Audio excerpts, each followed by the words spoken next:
Good morning. My name is Simone De Leo, and today, together with the Prof. Laura Fugazzola, we will talk about radioiodine refractory thyroid cancer definition, epidemiology, when and why to start systemic treatment. These are our disclosures. Thyroid cancer encompasses several histotypes. The most frequent is papillary thyroid carcinoma, which accounts for more than 80% of thyroid cancer. Papillary thyroid carcinoma, often an indolent tumor, may be subdivided into several variants or subtypes, some of which exhibit more aggressive behavior: the tall cell, columnar, solid, and obnale variants. Each pathological variant corresponds to a main driver mutation. In this presentation, we will focus our attention on follicular cell-derived neoplasms. In the 2022, the World Health Organization updated its tumor classification with the fifth edition of endocrine and neuroendocrine tumors. With the new classification, thyroid neoplasms originating from follicular cells are distinctly divided into benign lesions, low risk, and malignant thyroid neoplasms. In this presentation, we will focus our attention specifically on malignant thyroid neoplasms originating from follicular thyroid cells, excluding anaplastic thyroid carcinoma, which will be discussed separately. According to the European Network of Cancer Registries, an estimated 50,000 new cases of thyroid cancer are diagnosed every year in Europe. The age standardized rate is approximately 11 cases per 100,000 person years.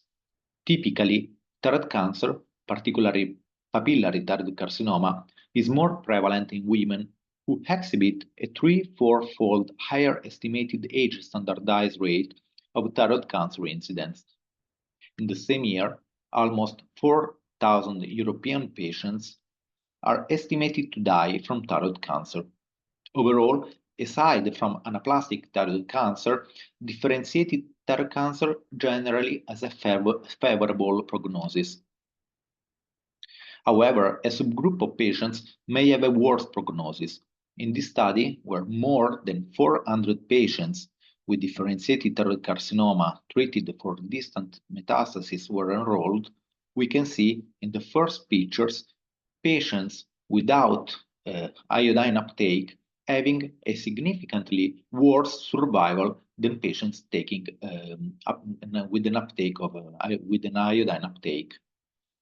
And if we look at the patients with an iodine uptake who attain negative imaging studies, you can see that the survival was significantly better than patients who did not attain negative imaging studies or patients with no iodine uptake. However, how can we define a DTC radioiodine refractory? In most publications, the following categories are proposed. This is the first example, the absence of uptake of radioiodine on scintigraphy. The second situation is the absence of radioiodine uptake in some but not all lesions. The third situation is when we have a progression despite uptake of radioiodine. And finally, the fourth situation is when we reach the maximum recommended activity of radioiodine. However, the maximum dose of radioiodine of the 22 gigabecquerel has been debated and may be considered to administer even higher activities if deemed beneficial.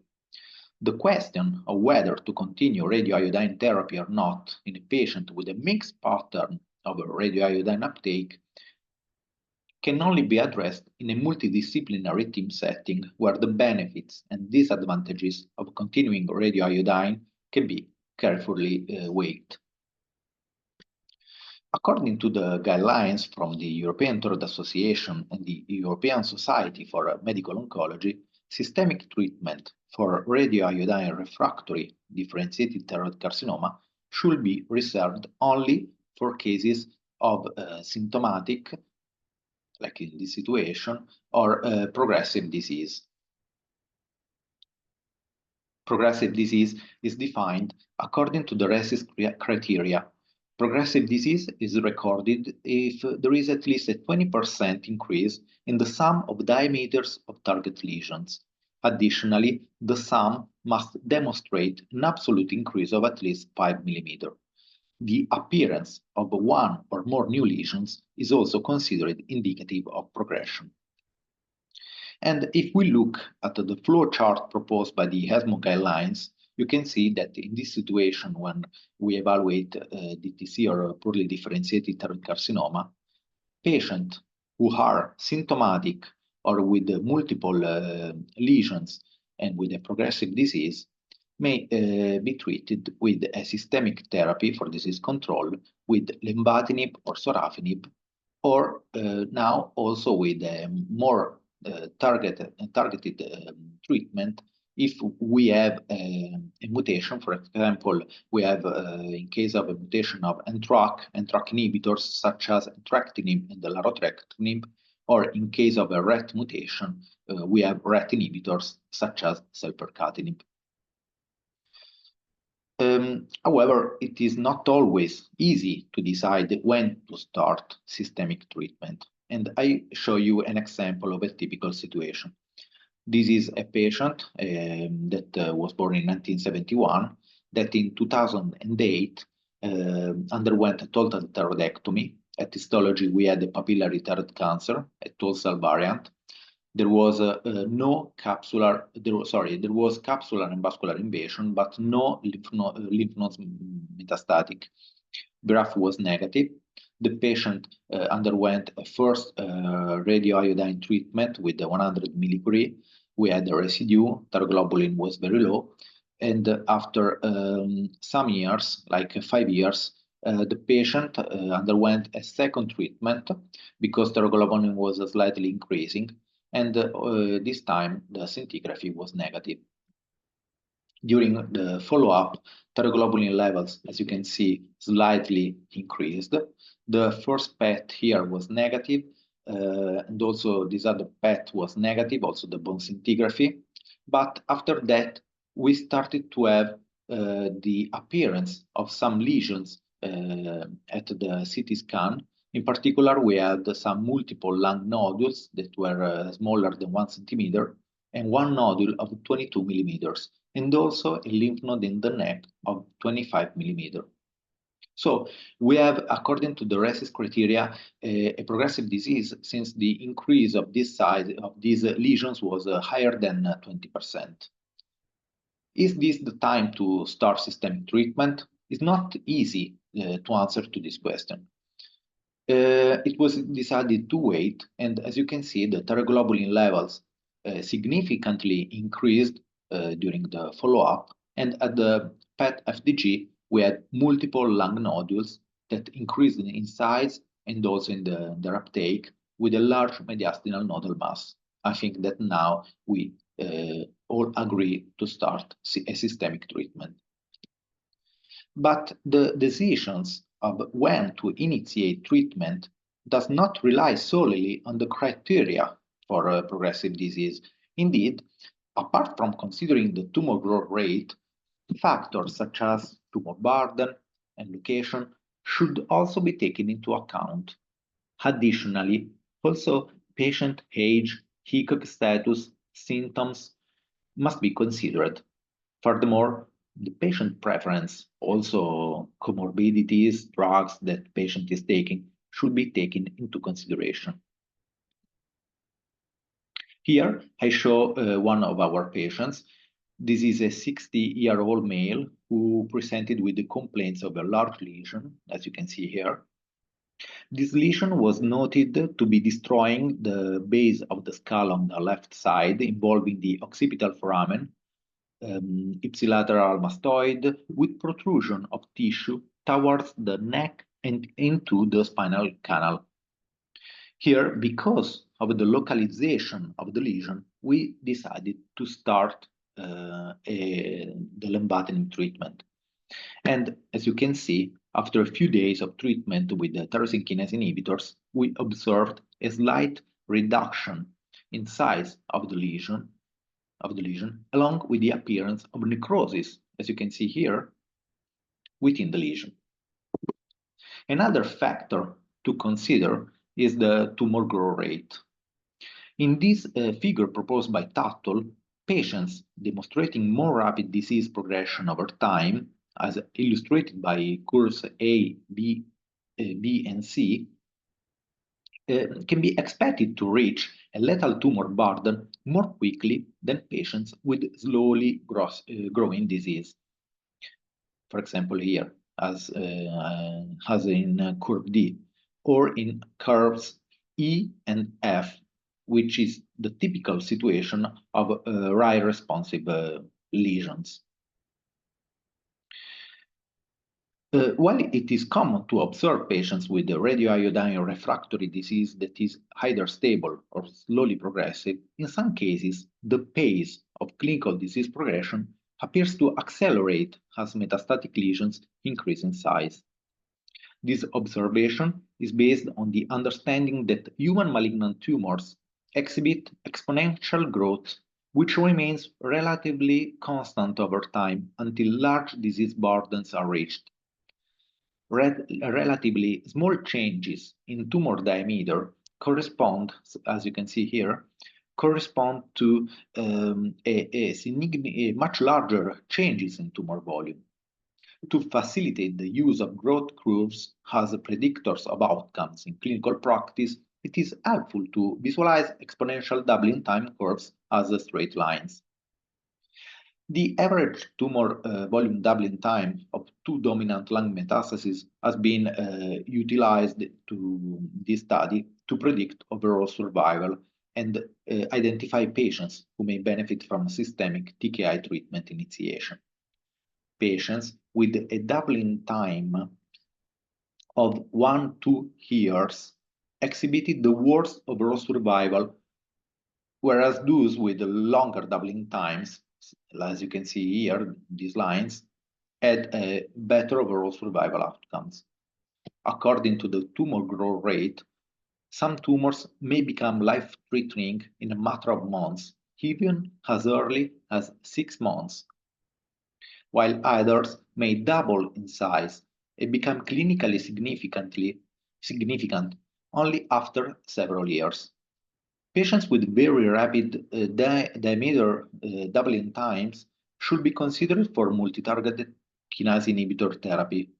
For patients with longer doubling times, and these are the examples, therapy initiation may not be necessary and can be postponed until tumors reach larger sizes, taking into account all the other situations such as symptoms, disease location, patient preference, and tumors with even longer doubling times, even more than 4 years, may not require TKI treatment for some time, depending, of course, on the starting tumor volumes.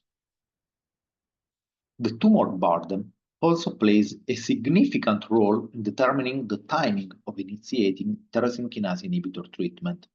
In this post-hoc analysis of the SELECT study, the authors assessed the impact of lung metastasis on survival. Overall survival and progression-free survival were significantly prolonged in patients with lung metastasis who received lenvatinib compared to patients taking placebo. However, median overall survival was shorter in patients with larger lung metastasis compared to patients with lung metastasis of 1 centimeter. Therefore, the authors concluded that the treatment effect of lenvatinib may be greater when initiated in patients with a lower burden of disease, rather than delaying initiation until a higher burden of disease is present. Early initiation of lenvatinib treatment may be beneficial for patients with radioiodine-refractory DTC and lung metastasis larger than 1 centimeter. Another parameter to take into consideration is the age. In this sub-analysis of the SELECT study, the authors evaluated the effect of age on both progression-free survival, as you can see here, and overall survival. The overall progression-free survival benefit for lenvatinib versus placebo was maintained in both age groups. It has less than 65 years old, and more than 65 years old. However, there was no significant difference in progression-free survival between older and younger patients in the lenvatinib arm. And also, overall survival did not significantly differ between age groups in the lenvatinib arm.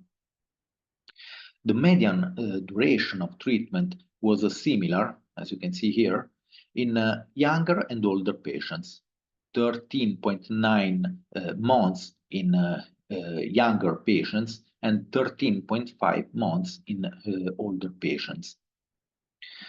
However, older patients had a shorter time to first dose reduction, and a greater proportion of older patients required dose reduction to 10 milligrams per day compared to younger patients. Consequently, the median dose intensity was lower in older patients than younger patients. The incidence of severe treatment-related adverse events was significantly higher in older patients versus younger patients. Older patients were also more likely to experience adverse events that require dose modification, such as dose reduction and interruption, and a serious treatment emergent adverse events reported were similar in younger and older lenvatinib-treated patients.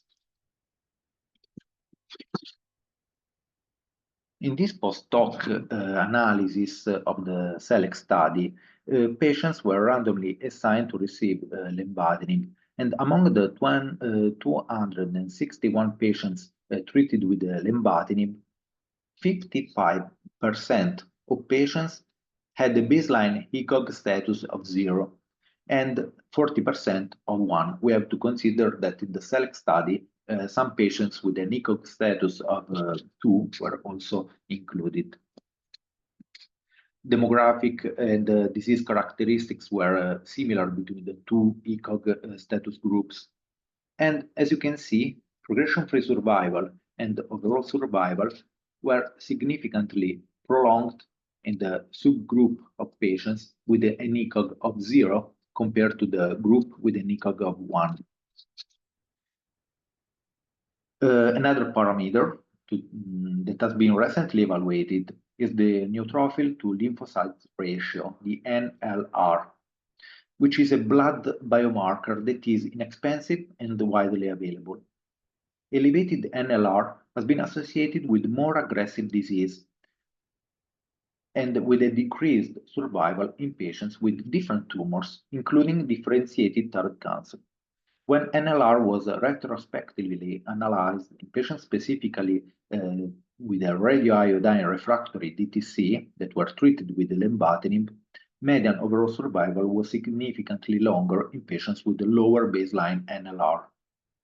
And in this study, a baseline NLR less than 3 was recorded for 46% of patients. This is a post-hoc analysis of the SELECT study, and 54% at the baseline NLR higher than 3. And there was no significant association between baseline NLR and baseline ECOG status. Progression-free survival was prolonged in patients with an NLR less than 3 compared to patients with NLR that was higher than 3. And these results were similar also, regarding the overall survival. Finally, patient preference should be also considered. A shared decision-making is recommended in these patients, and it involves a bidirectional flow of information. The physician provides information to the patient, including how the drug works and its potential side effects, and the patient provides his or her thoughts and values. It's crucial for patients to understand that this therapy is lifelong and significantly impacts their quality of life. They should also be informed about the importance of maintaining a close communication with their physician throughout the treatment process. This facilitates the management of adverse events and addresses any concerns or doubts that may arise during the course of treatment. A strong patient-physician relationship based on open communication is essential for optimal treatment outcomes and patient satisfaction. Despite being effective in treating adverse thyroid cancer, TKI are associated with several adverse events in virtually all patients treated with this TKI. In the phase 3 COSMIC trial, cabozantinib dose reductions to manage adverse events were required by 56% of patients. The most common adverse events resulting in dose reduction of cabozantinib included palmar-plantar erythrodysesthesia, diarrhea, and fatigue. 5% of patients in the cabozantinib group discontinued treatment due to adverse events that were unrelated to DTC. In the SELECT study, a dose reduction was required in 68% of patients and a dose interruption in 82% of patients. The most common adverse events that led to a dose interruption or reduction were diarrhea, hypertension, proteinuria, decreased appetite. Adverse effects that led to the discontinuation of treatment were reported in around 14% of patients receiving lenvatinib. In real-life studies, the high toxicity of TKI has been confirmed. Dose reduction was required in 65% of patients, and drug transient interruption occurred in 35–85% of cases. Drug discontinuation due to adverse events was recorded in a mean of 20% of patients. These findings underscore the significant challenges associated with managing adverse events in patients undergoing TKI therapy. It is important, therefore, to effectively manage adverse events to minimize the need for drug interruption. In this post-hoc analysis of the SELECT study, the authors investigated the impact of dose interruption lenvatinib efficacy. Lenvatinib-treated patients were categorized according to the duration of dose interruption relative to the total treatment duration. Shorter dose interruption, less than 10% of total treatment duration, and longer dose interruption was considered more than 10% of total treatment duration. Patients with a shorter dose interruption, as you can see here, this light blue line, had a better progression-free survival compared to patients with a longer dose interruption, this line. And this emphasizes the importance of a timely management of TKI toxicities to minimize dose interruption and maximize TKI efficacy. It is crucial, therefore, to identify possible adverse events and to explain to the patient and caregiver how to manage therapy and drug-related adverse events before initiating TKI treatment. Additionally, a comprehensive physical evaluation, including the assessment of body mass characteristics and cardiovascular status, is recommended, along with a nutritional assessment to evaluate dietary style and caloric intake, and a psychological examination is also recommended. Recently, rehabilitation practices have been proposed before starting TKI treatment. Rehabilitation can be beneficial in reducing not only the incidence, but also the severity of important side effects, such as weight loss, anorexia, and hypertension. Multimodal rehabilitation aims to enhance an individual's functional capacity through physical exercises, but should also include optimization of nutritional, psychological, and physical status in the weeks, months before starting the TKI treatment. This comprehensive approach can help patients to better tolerate treatment and improve overall outcomes. In conclusion, TKI treatment should be initiated solely in patients with a symptomatic or progressive metastatic radioiodine-refractory thyroid cancer. The timing for TKI treatment initiation should consider various factors: tumor characteristics, such as the site, the localization, the growth rate, the tumor burden, patient characteristics, for example, the age, the ECOG status, the symptoms complained by the patient, but also the patient preference. The decision to start TKI treatment should be made in consultation with a multidisciplinary team, considering all aspects of the patient's condition. Before initiating TKI treatment, a comprehensive evaluation is recommended, including physical, hematological, psychological, and nutritional assessments. This evaluation helps in identifying any underlying conditions and ensuring that patients are adequately prepared for treatment. Rehabilitation, which involves optimizing psychological, nutrition, and physical status before starting TKI treatment, should be considered and offered to patients who are going to begin systemic treatment. This proactive approach aims to enhance patients' overall well-being and resilience to treatment-related side effects. Patients and caregivers should be educated on how to promptly identify and manage treatment-related adverse events to minimize the need for dose reductions or interruptions. Early recognition and management of adverse events can help mitigate their impact on treatment efficacy and the patient quality of life.